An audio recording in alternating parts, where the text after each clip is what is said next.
शशिधरं शान्तं विश्वाधारं वेदविनिर्मितं निर्लेपं निर्वाणरूपविभुं चिदाकाशस्थं हृदि भावये। निराकारं ओङ्कारबीजं परिज्ञानप्रदं मोक्षविधायकं करालवक्त्रं कालकालं प्रभुं भवभीतिनाशं नमाम्यहम्।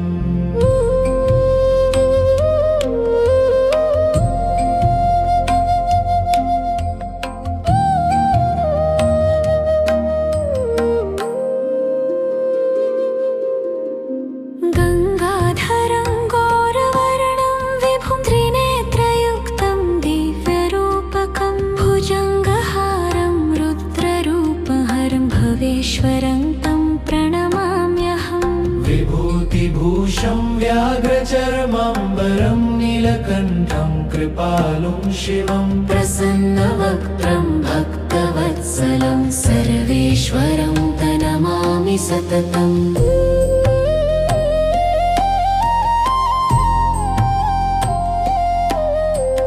प्रचण्डतेजं परमेश्वरं अनादिनित्यं निर्गुणात्मकं भवानीनाथं त्रिलोचनं हरं संसारदुःखं विनाशयन्तं कल्याणरूपं करुणाकरं सदानन्ददं भक्तवत्सलं चिदानन्दरसं शिवं शान्तिदं हृदि भावयामि पुनः पुनः।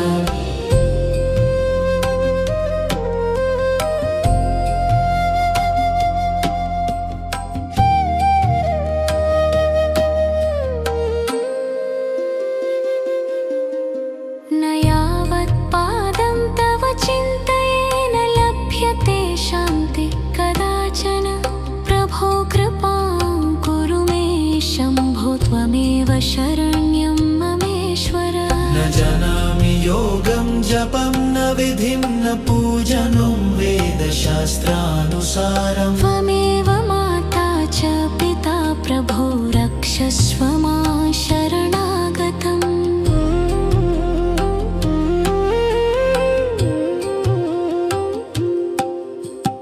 जन्मादिदुःखं विनाशय प्रभो मृत्युर्भयं हर शङ्कर। त्वदीयभक्तिं दृढां कुरु प्रसीद प्रसीद महेश्वर। ये भक्तिभावेन पठन्ति नराः श्रद्धा समन्वितचेतसः ते यान्ति शम्भो परमं पदं शिवानन्दं लभन्ति ध्रुवम्।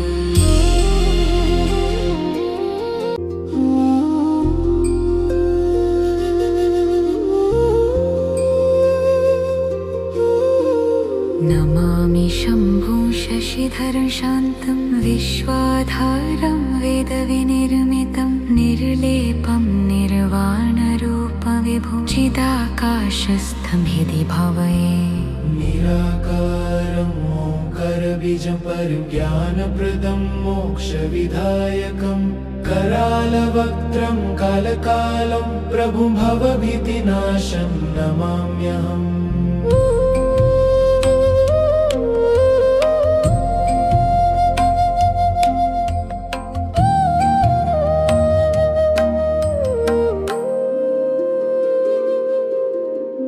गङ्गाधरं गौरवर्णं विभुं त्रिनेत्रयुक्तं दिव्यरूपकं भुजङ्गहारं रुद्ररूपहरं भवेश्वरं तं प्रणमाम्यहम्। विभूतिभूषं व्याघ्रचर्माम्बरं नीलकण्ठं कृपालुं शिवं प्रसन्नवक्त्रं भक्तवत्सलं सर्वेश्वरं तनमामि सततम्।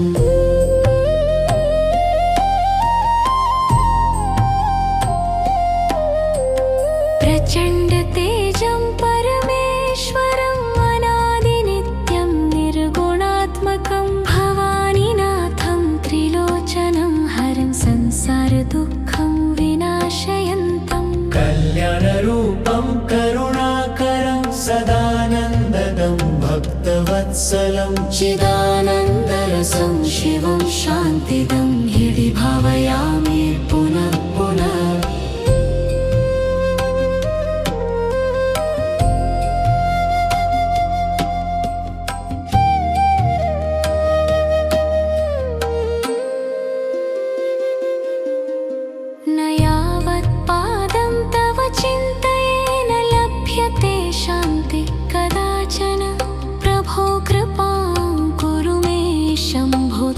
त्वमेव शरण्यं ममेश्वर न जानामि योगं जपं न विधिं न पूजनं वेदशास्त्रानुसारम् त्वमेव माता च पिता प्रभो रक्षस्व मां शरणागतम्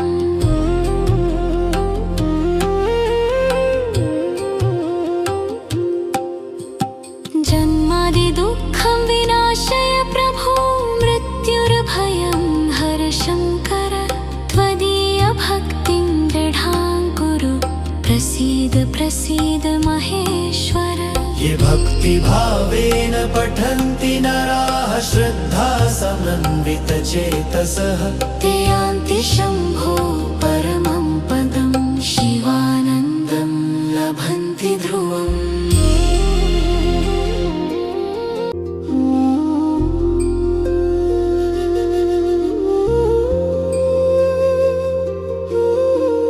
नमामि शम्भुं शशिधरं शान्तं विश्वाधारं वेदविनिर्मितं निर्लेपं निर्वाणरूपविभुं चिदाकाशस्थं हृदि भावये निराकारम् ओङ्कारबीजं परिज्ञानप्रदं मोक्षविधायकं करालवक्त्रं कालकालं प्रभुं भवभीतिनाशं नमाम्यहम्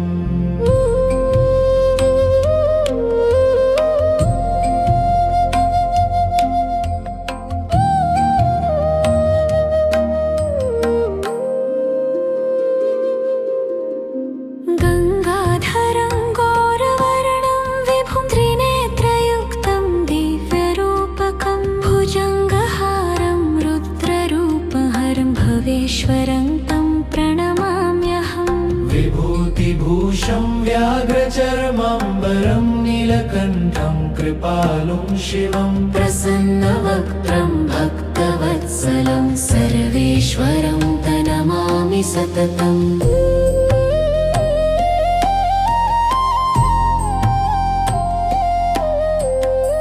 प्रचण्डतेजं परमेश्वरं अनादिनित्यं निर्गुणात्मकं भवानीनाथं त्रिलोचनं हरं संसारदुःखं विनाशयन्तं कल्याणरूपं करुणाकरं सदानन्ददं भक्तवत्सलं चिदानन्दरसं शिवं शान्तिदं हृदि भावयामि पुनः पुनः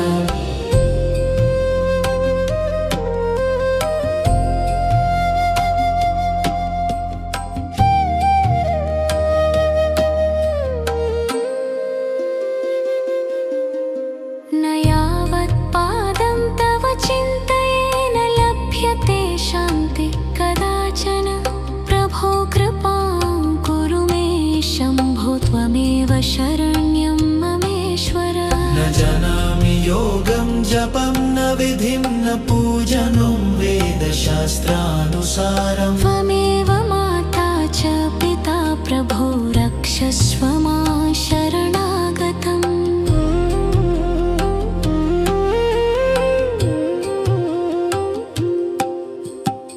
जन्मादिदुःखं विनाशय प्रभो मृत्युर्भयं हर शङ्कर त्वदीयभक्तिं दृढां कुरु प्रसीद प्रसीद महेश्वर ये भक्तिभावेन पठन्ति नराः श्रद्धा समन्वितचेतसः ते यान्ति शम्भो परमं पदं शिवानन्दं लभन्ति ध्रुवम्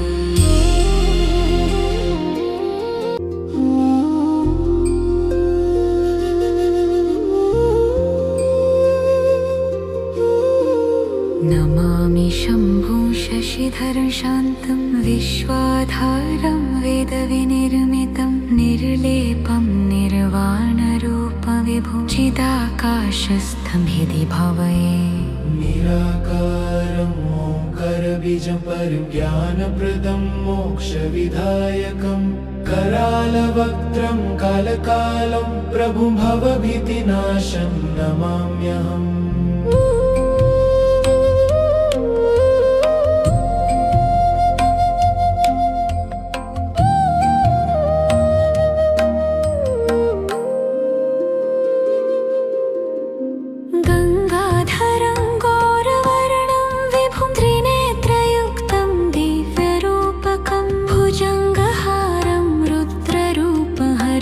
भवेश्वरं तं प्रणमाम्यहम् विभूतिभूषं व्याघ्रचर्माम्बरं नीलकण्ठं कृपालुं शिवं प्रसन्नवक्त्रं भक्तवत्सलं सर्वेश्वरं तनमामि सततम्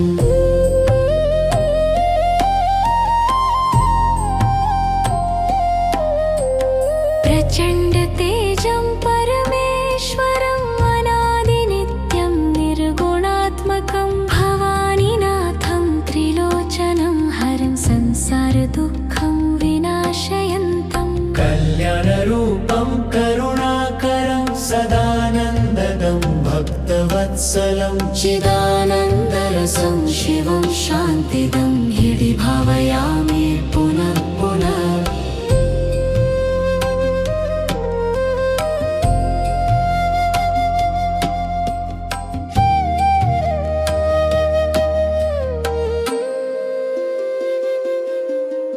न यावत्पादं तव चिन्तयेन लभ्यते शान्ति कदाचन प्रभो कृपां कुरु मे शम्भो त्वमेव शरण्यं ममेश्वर न जानामि योगं जपं न विधिं न पूजनं वेदशास्त्रानुसारं त्वमेव माता च पिता प्रभो रक्षस्व मां शरणागतम्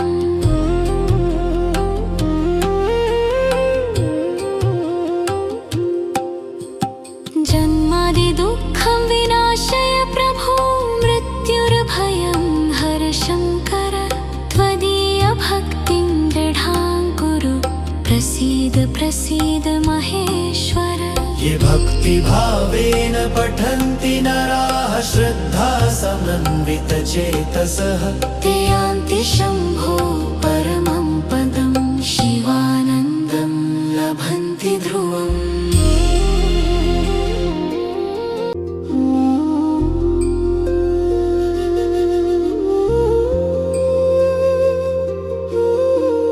नमामि शम्भुं शशिधरं शान्तं विश्वाधारं वेदविनिर्मितं निर्लेपं निर्वाणरूपविभुं चिदाकाशस्थं हृदि भावये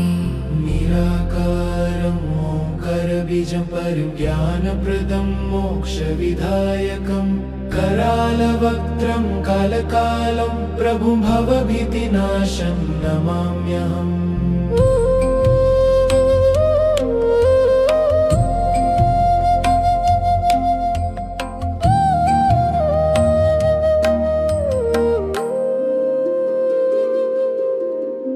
गङ्गाधरं गौरवर्णं विभुं त्रिनेत्रयुक्तं दिव्यरूपकं भुजङ्गहारं रुद्ररूपहरं भवेश्वरं तं प्रणमाम्यहम् विभूतिभूषं व्याघ्रचर्माम्बरं नीलकण्ठं कृपालुं शिवं प्रसन्नवक्त्रं भक्तवत्सलं सर्वेश्वरं तनमामि सततम्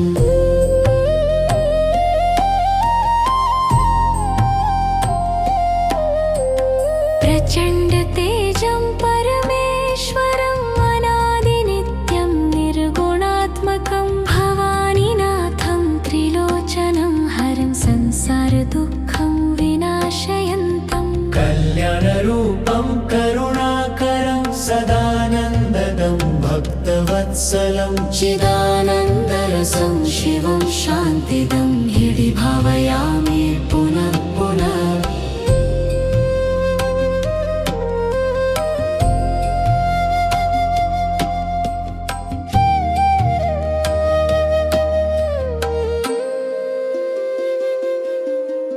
न यावत्पादं तव चिन्तयेन लभ्यते शान्ति कदाचन प्रभो कृपां कुरु मे शम्भो त्वमेव शरण्यं ममेश्वर न जानामि योगं जपं न विधिं न पूजनं वेदशास्त्रानुसारं त्वमेव माता च पिता प्रभो रक्षस्व मां शरणागतम्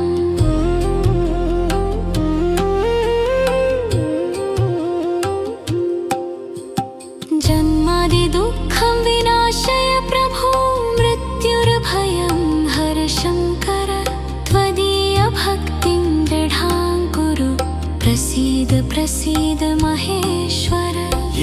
भक्तिभावेन पठन्ति नराः श्रद्धा समन्वितचेतसः ते यान्ति शम्भो परमं पदं शिवानन्दं लभन्ति ध्रुवम्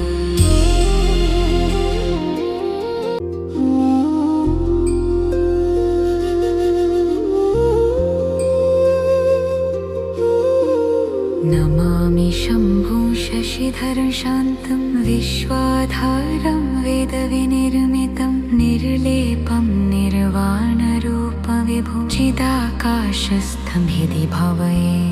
निराकारं ओङ्कारबीजं परिज्ञानप्रदं मोक्षविधायकं करालवक्त्रं कालकालं प्रभुं भवभीतिनाशं नमाम्यहम्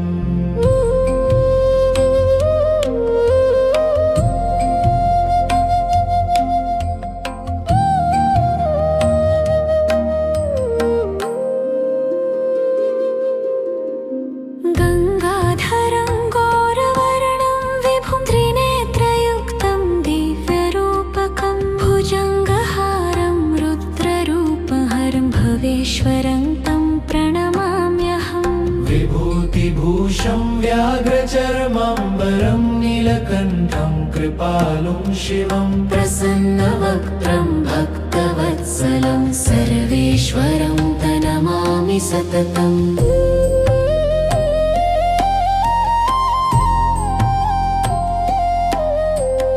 प्रचण्डतेजं परमेश्वरम् अनादिनित्यं निर्गुणात्मकं भवानीनाथं त्रिलोचनं हरं संसारदुःखं विनाशयन्तं कल्याणरूपं करुणाकरं सदानन्ददं भक्तवत्सलं चिदानन्दरसं शिवं शान्तिदं हृदि भावयामि पुनः पुनः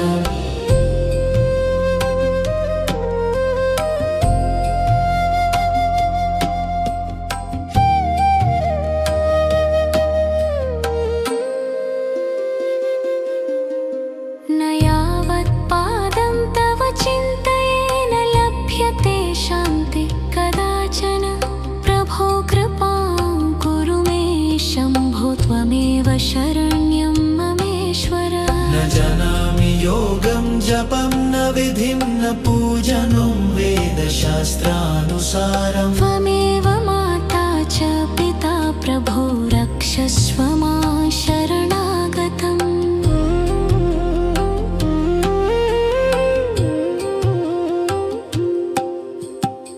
जन्मादिदुःखं विनाशय प्रभो मृत्युर्भयं हर शङ्कर त्वदीयभक्तिं दृढां कुरु प्रसीद प्रसीद महेश्वर ये भक्तिभावेन पठन्ति नराः श्रद्धा समन्वितचेतसः ते यान्ति शम्भो परमं